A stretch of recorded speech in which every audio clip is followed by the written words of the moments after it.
Welcome to ArenaCast number 4, your weekly episodes on the happenings of the arena, or as Koski likes to call it, the Mega Arena. My name is Griffin. Commander Koski. Here's the list. All right, we're going to jump in. We're going to have a couple conversations about a few things going on. The big news is the bug. Everyone's aware that some weird happenings last turn, some commands followed but not charged, or charged and not followed, and double scores on the scoreboard for a minute. I had 48 planets according to the scoreboard, so that was a nice moment there. But Koski, you observed a couple things. I think what we saw was, in the redoing of the turn, a peek through the veil of the multiverse. Go ahead, Koski. Yes, this was a happy space-time anomaly for some and very nasty space-time anomaly for some. I was making a preview of what's going on in the combats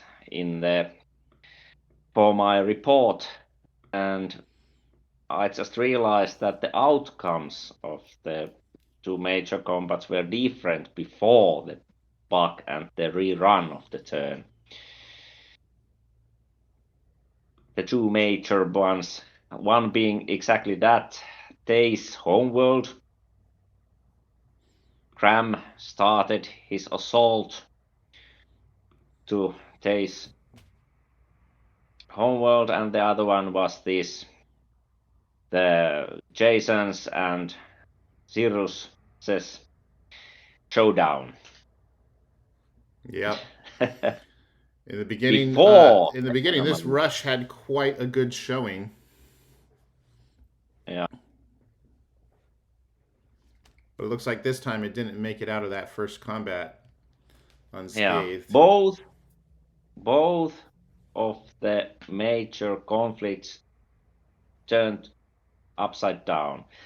Jason, before this bug rerun, that golem was destroyed, but after this one, both rushes and an Iron Lady class command ship was destroyed. So instead of Jason winning an Instru and a golem by losing just one rush, he ended up exchanging 2 rushes and an Iron Lady class command ship to just one instrumentality. So it's quite a difference in battle outcome.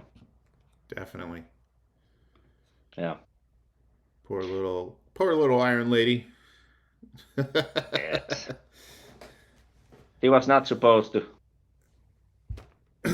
meet that big golem. Yep. It's interesting. So like knowing the outcome of both. I mean, without talking to them or hearing from them, like if this happened to me, I'd definitely. I think I would be affected by it, but the randomness of combat and the dice is that's like I said, the multiverse. I mean, the combat could have gone so many different ways just by all the random integers, and so it sucks, but I think unavoidable. I know talking to Big Beaver, we had some kind of weird double host happen in the background, so that's why things kind of got doubled. He didn't really go into much details, but I know it had something to do with that. Yeah. But how did that end just a moment ago? Did that Iron Lady just survive? It did. It took out the golem. So not poor Iron Lady, brave Iron Lady. Oh, great. But anyway, 2 rushes lost instead of 1. And the other one was the Tay's homeworld. Before the bug fix, it destroyed all the broods. But now, after this reroll, the outcome was different. You know, it's always a big gamble to attack with Hova's ships. against a starbase with enough fighters because they don't have shields. The Hova ships don't have shields, so they are really vulnerable for starbases. Yeah, these broods are pretty mean too. Yes. Against torpedo ships, yes, but the fighters are their bane. A lot of fighters, and they are in big trouble. Yep.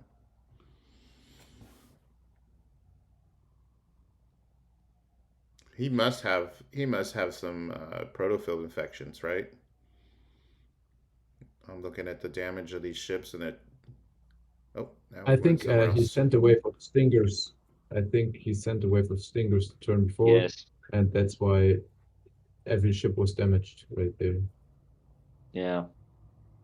Yeah, in So the these first Stingers. version of this turn, this starbase was brave. Yes. Indeed. I think I think it was brave other ways. I think it took out 2 or 3 boots, so it did a good job, but not enough.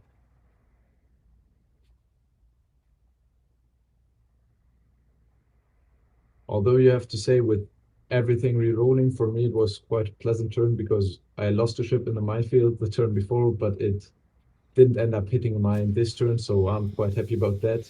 I didn't lose a ship after all. So that's for me quite nice. I like the reroll because it only affects me positively. I don't know if Yeah. others did, but for me it's great.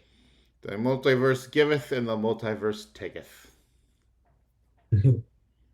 Yeah, Exactly. that Mm. that is unfortunate. Yes. But I'm I certain think both battles were decisive moments in those conflicts. I think this also settles the spot of Tram here. I think that's it with any resistance in that cluster. He got the foot in the door, and I think he will elaborate well around that cluster, and he will probably get to kill some of the enemy players around too, or at least get some of their planets. And I think he does have a really, really good chance right here.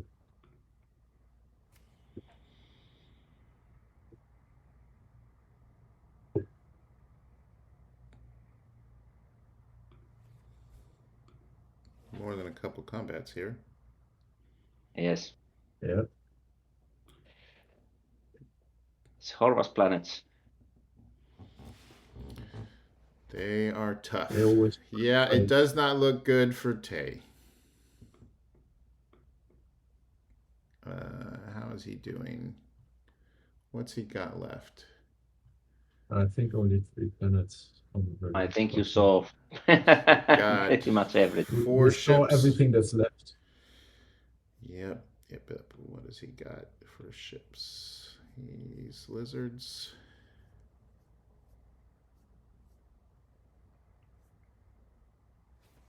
Yeah, right Yeah, I there. don't think you're gonna win the battle with the Eros. I think that We'll was see, maybe. the coffin being nailed shut. That Indeed. said, we will not see FOF kick in until turn 30, which is why some of these stragglers have been hanging on. Like Yes. too early declared dead by myself, Brizio. He's still hanging out. He's still got a ship hopping around somewhere, and he's managed to get a planet. I guarantee you he won't keep it for long. But until turn 30 kicks in, um, he's going to be a hanger-oner unless somehow that ship also gets killed, and then when you got 0 of everything, you're done. So we'll see some interesting action on turn 30. People, if you're trying to put someone down, aim for turn 30. That's when you need to get them all the way dead. Till then, they're just going to hang on. Yeah. Let's talk about some shenanigans with some Merlins. I know, Indeed. Koski, you've been paying attention to it, and I actually was having a conversation with my good friend Sidev about it too. And Yes. what do we see going on over here? a good question, Griffin. In this game, before ship limit, we already saw some Merlin shenanigans because of the advanced recycle. The Federation players built Merlins and recycled them, both Sidef and Merber, I think. But now, some turns ago, it seems that Mergens built Merlin with priority points. But this turn, they did this ship and priority point exchange the other way around. So Morgan's Yes. first. Yeah, it does seem like Mopier was doing a little bit of the enhanced recycle. And then he built a Merlin, it looks like, with priority points. And then gave it to Morgans in a starbase in his territory. But then Mopier had this one, and he moved it into the warp well and fought Morgans with it, which in this specific combat it times out. But if we go to the next one, we'll see the kill shot. So Mopier spent the priority points, which probably accounted for 2/3 of his priority points, or pretty close to it, to build it. Not this specific one, but the one that he gave him. This one he actually had for a while. But he built one, gave it to Morgans, who's been using it at his starbase in Fed space, and then took this one that he's had for a while and had Morgans attack it, obviously with a ship that he gave him. So now Morgans has 19 priority points, which you can build a chunk of meteors with. So that cooperation is really a high-level cooperation right there to do a transfer of priority points. Yes, yes.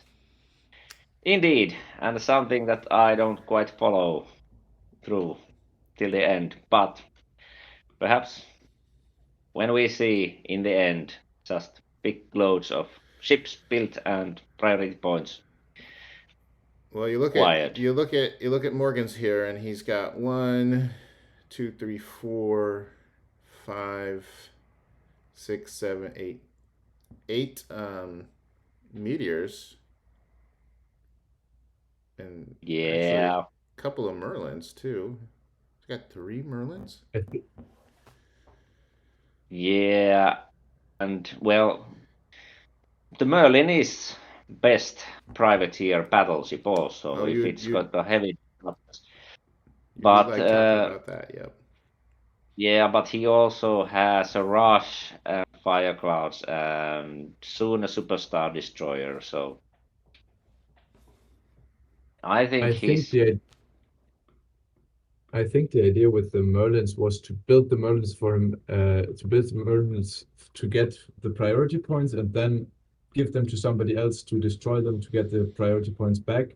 And when you build them in the regular turn, I don't know, it gives you 13 priority points to kill a Merlin, and then he can build 3 turns, three meteors instead of like for one turn only one meteor. So before the ship limit, he built them in the regular build, and now he gives them to somebody else to salvage these priority points he found, and he wants to harvest them now. I'm pretty sure that's probably the case right here. could be indeed.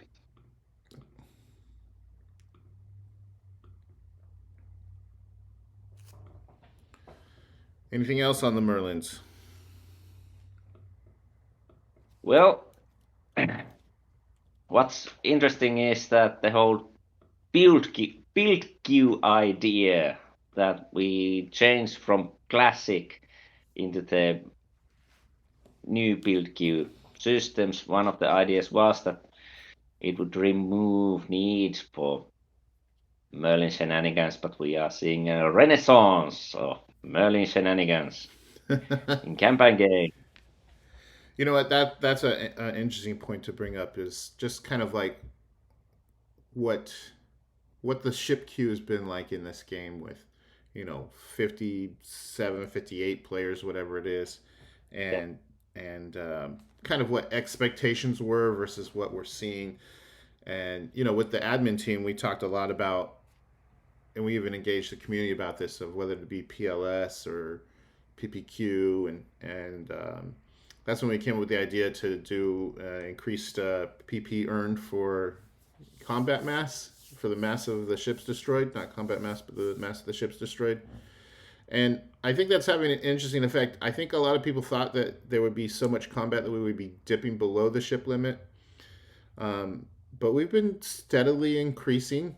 I don't know of anybody getting any regular builds after we hit ship limit. And those engaged in combat are obviously earning some points. Your guys' thoughts on what you thought the ship limit would behave like versus what we're seeing? Well, I think people are just in a bit too much hurry. We just hit the ship limit just a moment ago. Like in a regular game, you hit turn 100 or something like that before you start to get regular builds. And here, if you look at the priority points, people still have a little left, but there's so little that, especially turn 30, when people actually start to pop out, I'm sure we will be hitting RBX again. We will get regular builds around time. What do you think, Sos?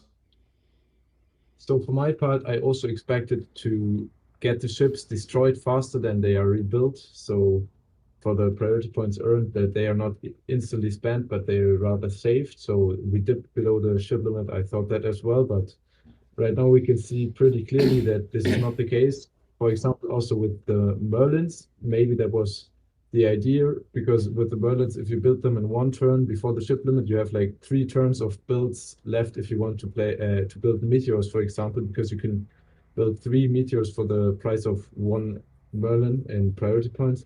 So I think I really didn't take that into account for some people to take these Merlins as priority points farms, as like you can call it a little priority point bank there. And I think that's a really good idea, and it gives you a lot of priority points and a lot of flexibility. And but I did not expect that to happen like that. Also, we have this kind of a illusion now about conflict and combat going on. That yes, there are battles every turn, but for example, if we think about the big Supersmith battle over there, we had 7 players fighting against him, but everybody was sending something little there, so there was a bit of combat everywhere. It wasn't the huge fleets taking on each other. So a lot of players are on this map are still relatively peaceful. I think there are still something like 20 players who haven't had a single combat so far at all. So there are not that many ships destroyed yet, but soon there will be. For example, we've been waiting to see the fleet of Der Blondehans in the nebula in the very center of the map, and now it's on the move. We can see multiple Automas and other ships. They're moving on north. So what's gonna happen? I'll be very interested to see. I mean, this is my neighborhood, but far be it for me to Nine. say anything about what my neighbors are doing without their permission. Yeah, yeah, yeah. I will say though, because this has been interesting. Here we are in this nebula he started in. Something going on with this minefield of his. You'll notice right here Yep. in the turn between here and now, uh, massively shrunk. Yeah, So, he scooped it. well, I don't know. There's been a little hanger-oner down here. Not that that are you, not that that gunboat is going to necessarily remove it, but something going No, on he there. would need to have a countermining would require quite a huge minefield, and if he would sweep, somebody would sweep it, that highest ID sweeper should be almost at the center of that minefield. So no, it must have been scooped. So the Blonde Hands has scooped the minefield so he can relocate the minefield a bit north. Maybe also to That's supply my some of idea. the maybe I also guess. to supply some of the lower torpedo cat paws. Maybe he has some with Mark IV, but he doesn't have the minerals to supply all of them with enough torpedoes. And then now he laid a big minefield with Mark VIII torpedoes to scoop it up by the lower ones to save himself some minerals. Yeah.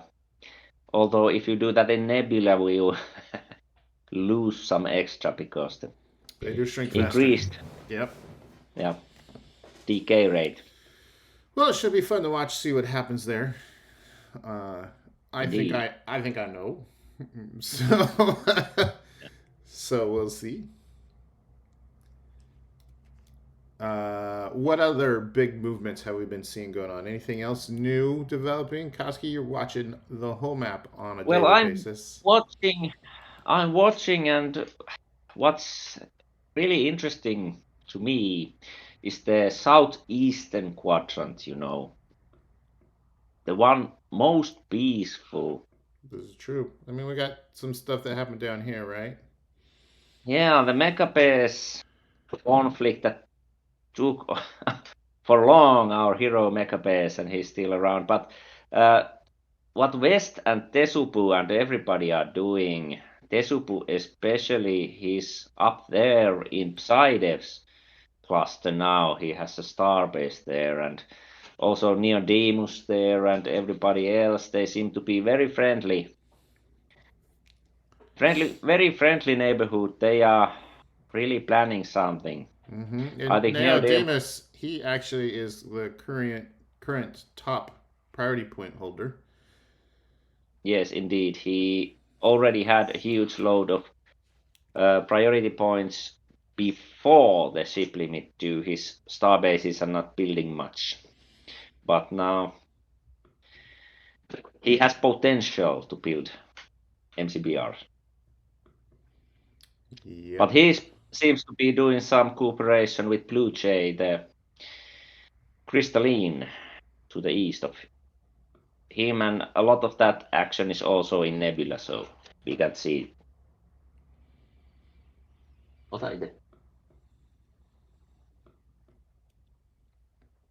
Yes.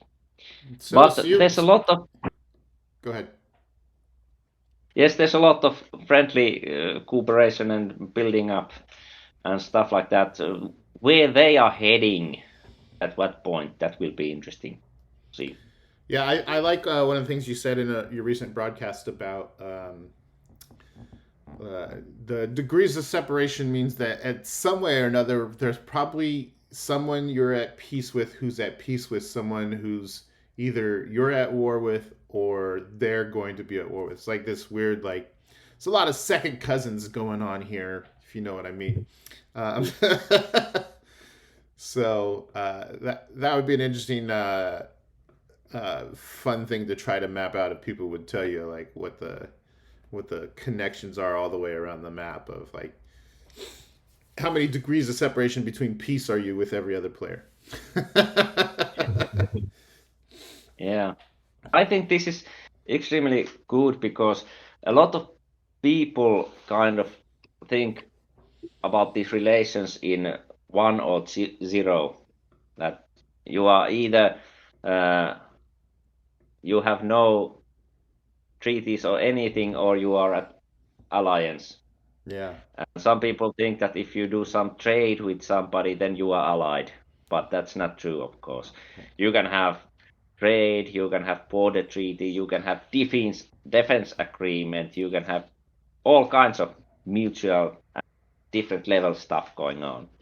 Yeah, I mean, like even the Fury situation, uh, we're not all we're not all allied in the sense of like we are all working to the same goal. We just have a mutual defense pact. There is cooperation going on regionally, but just because one Fury attacks someone doesn't mean that all Fury are attacking. But it doesn't mean they're not either. So it's even just in that community, that I'm in, it's weird like that because we're just doing our thing, but we're backing each other up. And if you come for one of us, we'll all come for you. Um, so that's kind of a fun thing seeing going on here.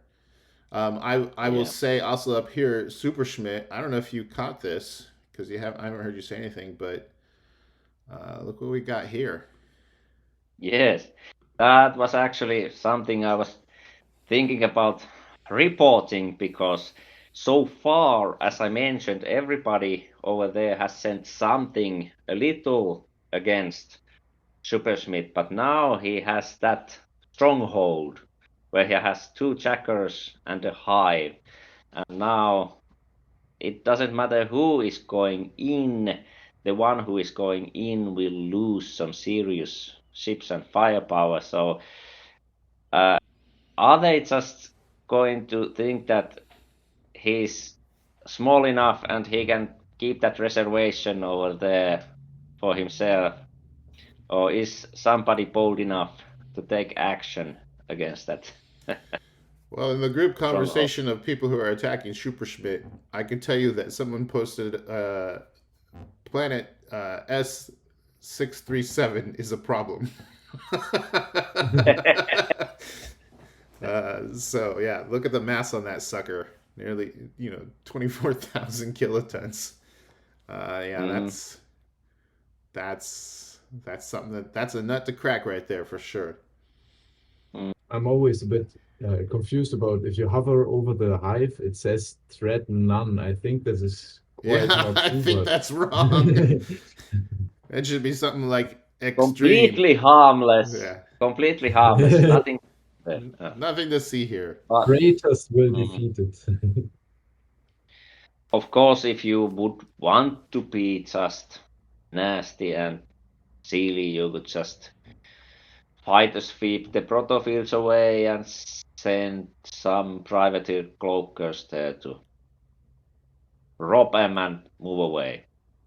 So that would eventually just make them vanish without any casualties. I don't know if there's any privateers in this neighborhood. Well, I they think are. there's one to the left bottom, but it's pretty far away. Like it's further away, so I think it's not very realistic that they will go there. Wow. But Well, there are wormholes. Perfect segue into Yes, that conversation. There are wormholes not just everywhere, but there are new wormholes appearing everywhere quite frequently. It is chaos. In fact, Koski and I had a wormhole develop between our space, and we had a very two-sided conversation where one side didn't listen to the other, and he he just decided, you know what, I'm just going to put a stop sign on your wormhole. And where am I at? There we go. So he just popped through and put a web down and said, nope. That said, I would too, because it literally showed up in the middle of his home cluster. I'm sure there's pleasant surprises waiting for. There's not a lot of surprises in this game, but there are pleasant, welcoming crew of overlapping webs right there. Yeah, I think this would be even more funnier if we couldn't see where they take you, especially that one which is in the black hole. Yeah, there would be a lot of exploration. Yeah. Which actually could make the chaos even more fun. You're like, I better figure out where that goes. I'm gonna write that down. We might put that in the next version of this game. But what I think maybe also. Go ahead, Sos. I'm pretty. Yeah. Go ahead, Silist. Okay.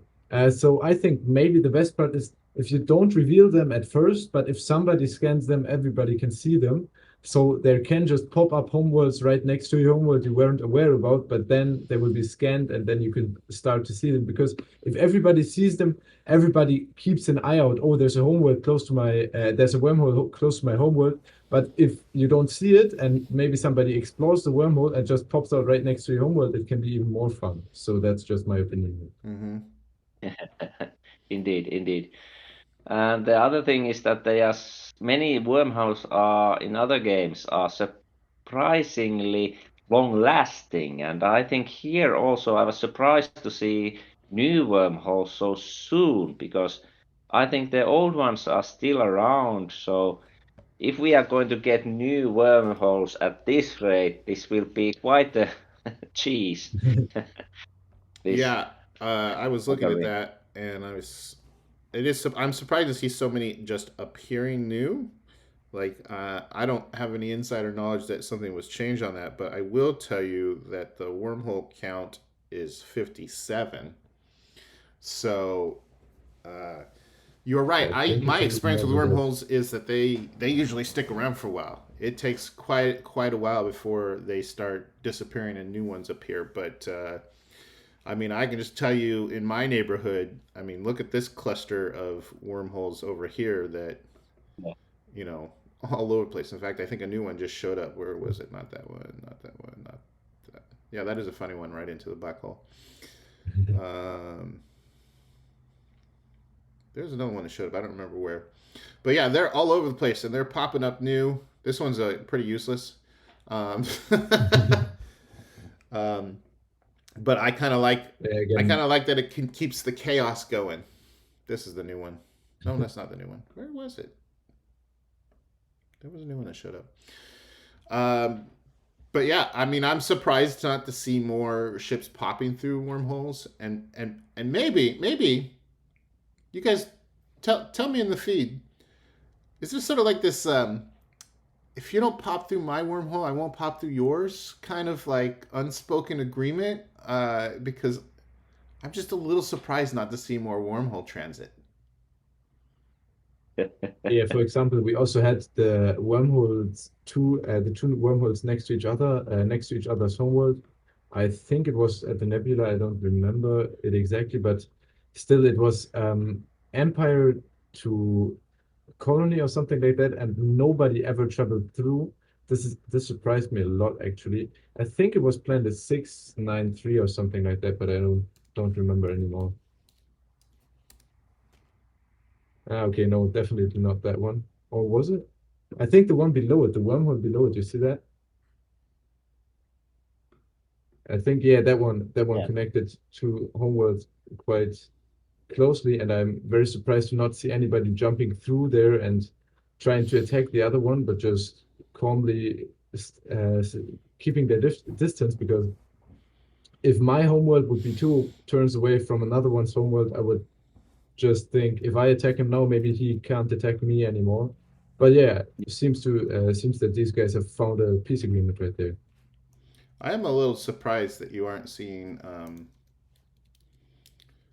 Not that you really have a lot of ships to do in this game, but like any wormhole garrisons, you know, someone sitting defending Yeah. a wormhole in the middle Yeah, of their space, and like Well, yeah. maybe there's all this diplomacy happen. Like, hey, buddy, we got a wormhole. Yeah. I won't come through Yeah. yours. Maybe it is spoken. I don't know. I got a lot of wormholes, and I have Koski's the only person who I've had a conversation about a wormhole with. So, and maybe it's just a little. If I don't see the wormhole, the other one doesn't see it as well, so I will just ignore it and maybe it just goes away. Exactly. If the wormhole doesn't see me, if I don't see the wormhole doesn't see me. So exactly. maybe that's what's Yeah. going on. Because for my part, I also have like two wormholes going quite close to another one's homeworld. I think one to Super Schmidt, but this one is not that important anymore. And the other one pretty close to Black Lung, but none of them contacted me. You can see in the nebula if you go a bit up, a bit higher. Yeah, that's my nebula. I have this one goes to Black Lung, and yeah, this one is useless, but the other one goes all the way around to Super Schmidt. That might But save I you. didn't That get might save you a contacted little either. fuel right there.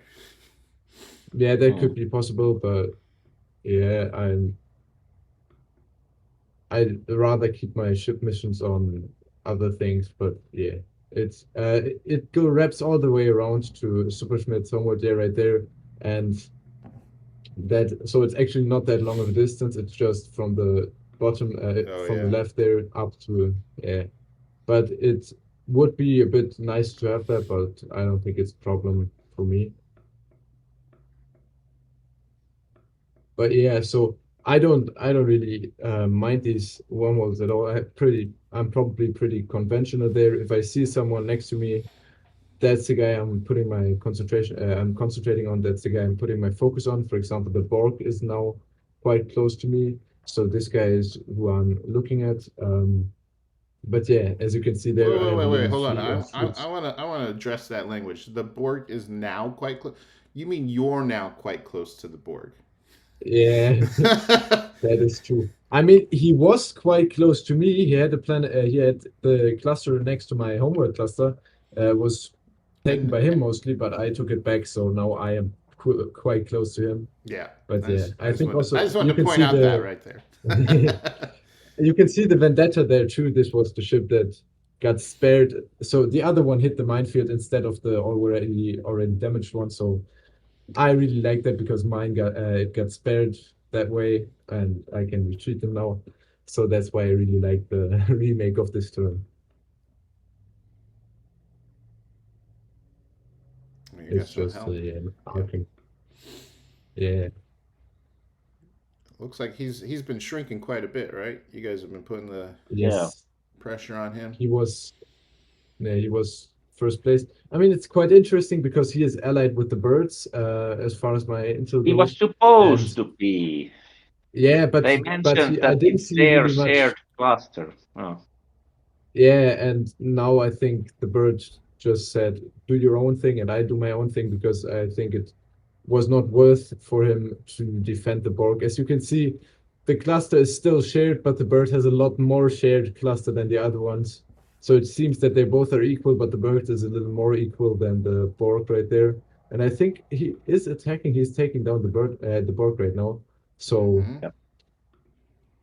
this is he probably didn't see any positive stuff there. He got the fire clouds that he wanted, and now he probably thinks, why not take the planets too? Yep. Yeah, right there you can see fire Doesn't look clouds. good for our friend Beagle. Yes.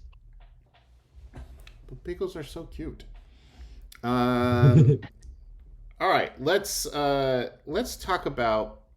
I kind of want to go back to the ship queue um, topic, and we had a couple of conversations in the feed about PPQ versus PLS, and I want to kind of like maybe bridge that conversation with we're almost at the halfway point of this game that is uh, a test, a beta for a league version of this game. And as someone says that this is not a fair test of a league version because it's got non-league players in. I don't agree with it. I think it's a good testing ground for just the mechanics of this game and how does it behave and how do players behave in it. Obviously, when you add the league part, then these degrees of separations of relationships will go from individual to perhaps league based. Like this league team is cooperating with this league team, but it's just going to be a bigger version of I think what we're seeing here. But obviously, in the test, the admin team's idea behind this is to figure out the structures, the rules, the settings of this game, and how they would work in a league environment. So first, let's talk about shipbuilding queue. In your guys' experience, in your observations, do you think that this modified PPQ with the extra points earned um, is the right way to go? Should we be thinking about PLS? How would PLS change this game? Well, personally, I think this has worked quite wonderfully. I think this is right direction to go. I don't see problems here. I think PLS I've been testing in a few games, and all in all, it's really boring. You know, the PLS is very boring. This PPQ and the whole universal ship limit build queues, they bring a new strategic layer to the game where you compete with other players and you try to make new strategies and everything like that. Like, how are you going to gather those priority points before or after ship limit, and how are you going to handle battles in order to get those priority points and not losing them? It makes the game a lot more. It gives a lot more complexity into it and more interesting. But in a PLS, it's more like you are just amming ships. You just churn something out and you can lose it and you can get it back, and there's not much thought. You kind of lose a whole dimension of the game, and it becomes rather boring, in my opinion.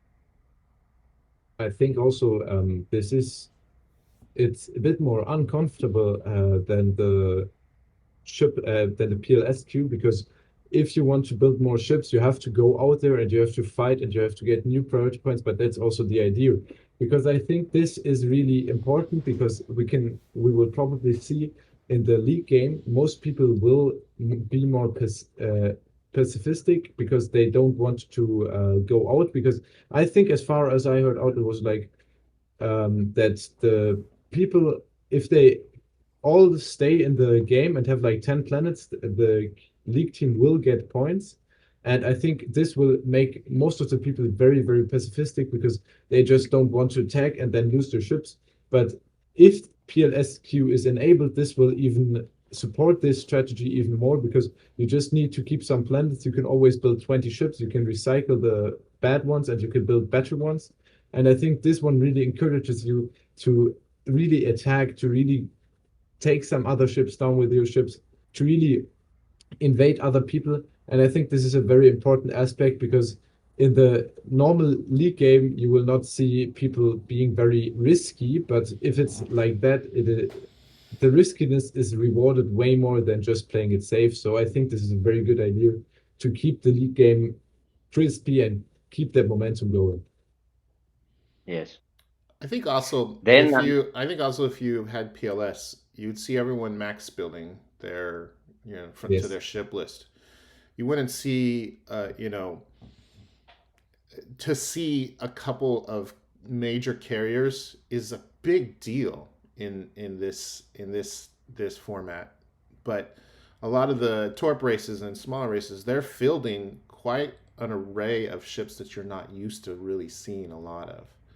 And I think that makes it really interesting, because now it's not just playing to your max hole. It's like, how do I use what I was able to get out to the best effect? You talked a little bit about that in one of your broadcasts, of just like strategic skirmishes and trying to use what you have to the maximum effect. I think it makes it more interesting. I think it makes it more manageable, especially at this point in the game, where what's the max fleet? Who's got the most ships? Um, Warships, we're seeing what, 18 is 20 is 20 warships is the biggest fleet. Ooh, that's the Wizards. Um, but then you see people like Sovereign. Obviously he was able to get out a Gorby. I don't have to look to see if he has more than one. I think he might have two. And you got players with their military scores quite up there, but um, like Joshua, he's I think he's predominantly cat's paws, to earn that thing.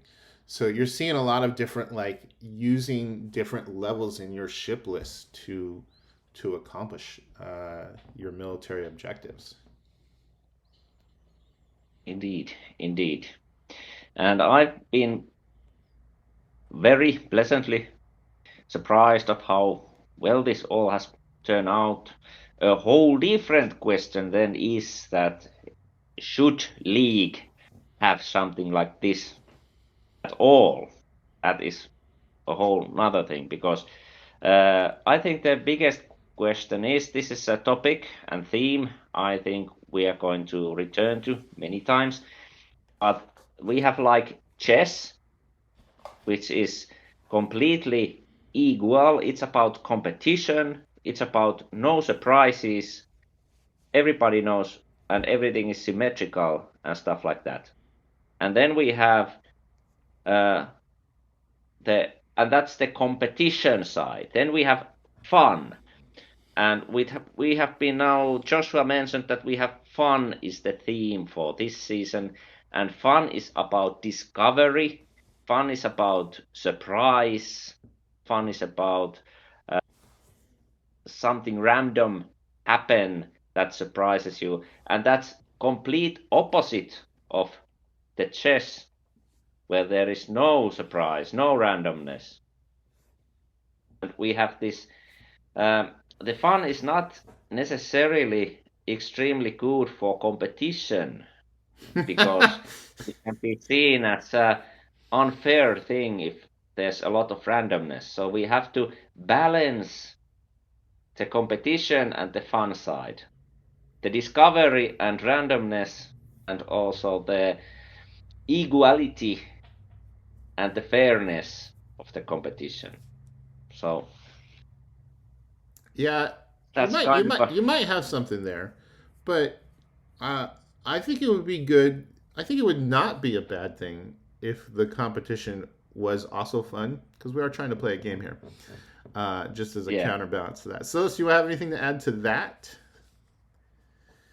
No, I think it's a very controversial topic here, and I think you can see it in many different angles. I don't want to take a position here because I'm not that old. I'm not that long playing. I think I played one real league season now, so I'm not used to many differences. So I would keep my opinion for myself here because I'm not used to anything. So I just had one league season now, and I have maybe a new rule set now, but I'm used to nothing. So I don't think that I have like a really elaborated opinion here.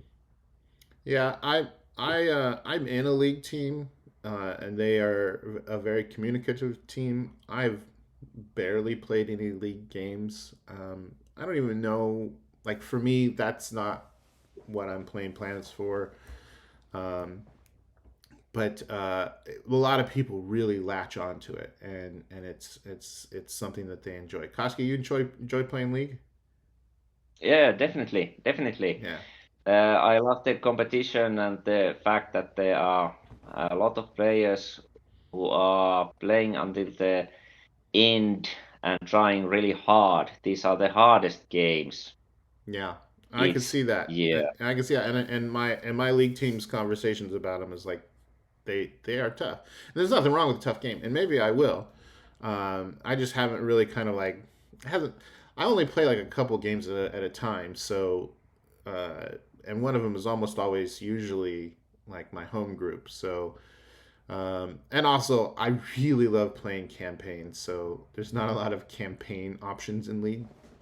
Um, but let's um, let's suppose or talk about how would you structure scoring in this game type for league points? Yeah. Have you put any thought to that? Well, the most easiest, uh, non-controversial approach would be pretty much, I think, if the scoring would be similar as in the previous melee, the league melee, you know, that the winner gets the most points, but the more you have teammates in the game, the less you will all score. That's the idea. Yeah, I think I would also say the same. You probably just put put the number there and then divide it through the teammates in the game, through the league mates in the game. But I think you will also have to take in to consider, for example, if one person is just joining alone and he's just cooperating with a whole different league team who has like 11 players, and then he's just a part of that team. Okay, wait, I think 11 is a bit too much, but let's say 5 players is more than enough. And then he's a team in a team of 6 players and they play together. They all get equal results then in the end. And it might be a bit unfair for the team of 6 who then get only a sixth of the rewards in comparison to the player who was alone there, but he just had a good negotiation there. So I think we probably would have to go deeper into that, maybe say give a limit to the players that can join at once. Maybe let's say at least 3 players have to join and maximum 5 or something, so it's a bit more balanced. Because if you just team up with a big team and you are alone for yourself, you do not have any downsides if you can trust that team fully. For example, if I just take a German team and say, hey, I'm German too, and I will probably be able to trust them quite good, for example, Shadowhawks or something like that. And I think this will be probably quite good for me. It will be a very, very good outcome for me. And even though we get the same planet count, I will get a lot more points than them. So I think this has to be, I would have to think about this a bit more because I'm not that sure yet.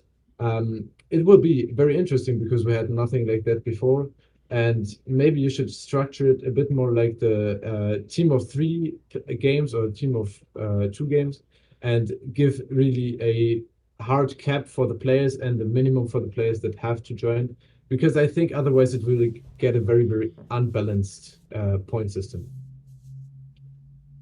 In any case, I think the winner of the very high standard game should have the biggest possible point yield of any game and any system.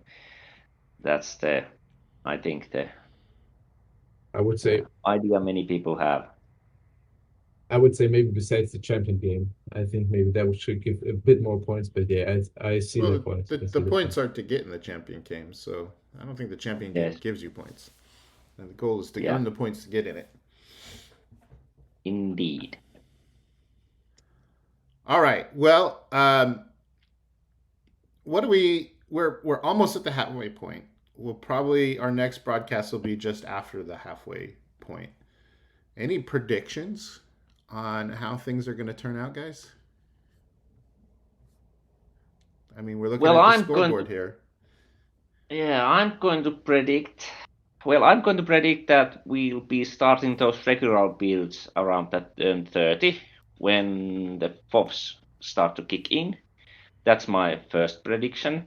And my second prediction is that we are going to see now some major players starting to make their moves, and that will force the coalitions to react.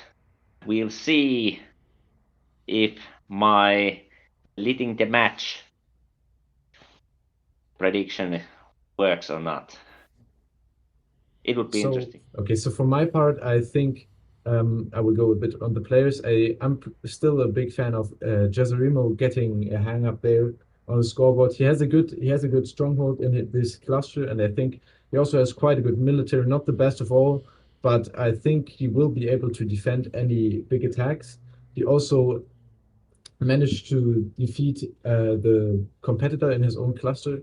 So I think he will get a pretty good pick there.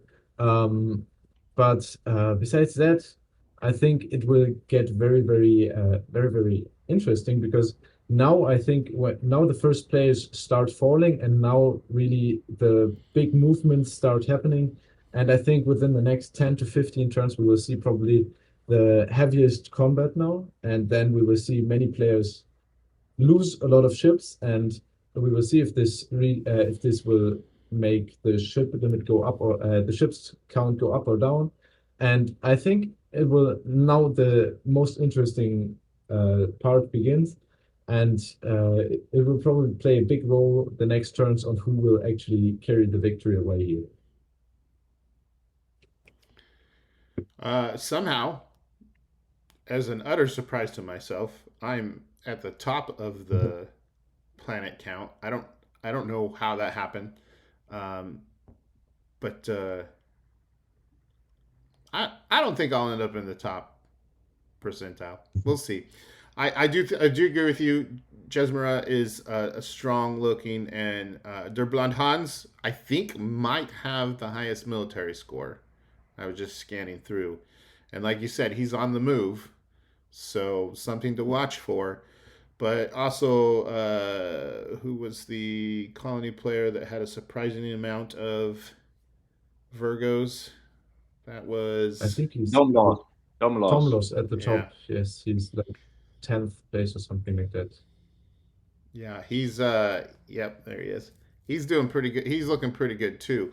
So if these people can take Yeah. their raw power and turn it into motion, and taking planets, they're going to be hard to stop, especially if they're able to use their diplomacy to laser focus their attention. And that's where I think one of the random factors that we've talked about is diplomacy. That's probably why I'm sitting at the top is through my diplomatic efforts, and the fact that I've got a lot of my brethren near me, the Fury. So I think that will factor in a lot. These coalitions, these friends of friends, where attention is being focused, is going to decide a lot. But those with the big militaries, I mean, that's not nothing. Indeed. And I'm very happy when I finally see Der Blonde Hans's fleet coming out from the nebula, and there's lots of automas. So I'll be seeing a lot of those beautiful automa Yeah, those are nice. combat animation. It's the revolving things, you know. Yeah. Well, guys, I think we'll call it on this one. So we're going to go ahead and sign off. My name is Griffin. Commander Koski, over and out. Silist. And we'll see you in the arena.